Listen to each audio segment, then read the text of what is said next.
quarterback fit? Yeah, I mean, we tried to work on it, and you can take stats and skew it, make it look good or bad.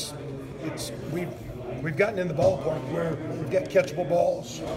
Today our defense kind of bases up a lot. It's a lot of vanilla looks, protection holds up. So that good rush gets out of the game real quick, and the pocket gets a little cleaner for you. But it was a point of emphasis. It looks like we made some strides, but to me right now, we popped the pads, and right now is when the passing game can take off. I asked the tight ends 2 weeks ago, I said, what do you want to work on? They said, we're not doing enough passing. I go, that's May, June, and July.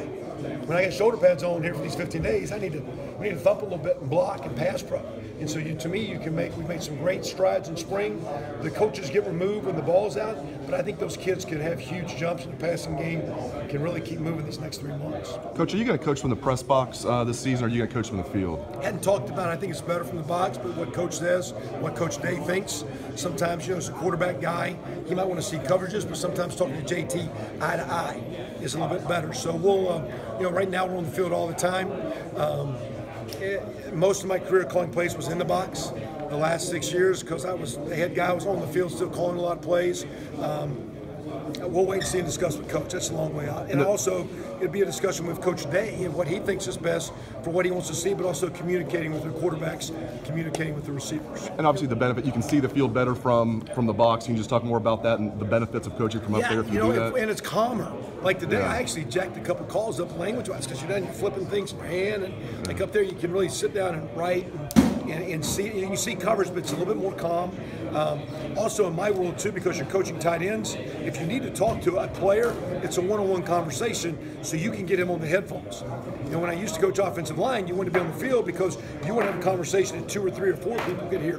If you're coaching the tight end or you're coaching the quarterback, if you do want to talk to that guy on a headphone, it's a one-on-one conversation. I've not talked to Ryan, but I do think looking at a quarterback in his eyes is a great thing as a quarterback coach. But we'll cross that as we got a lot of work to do. We got a long way to go.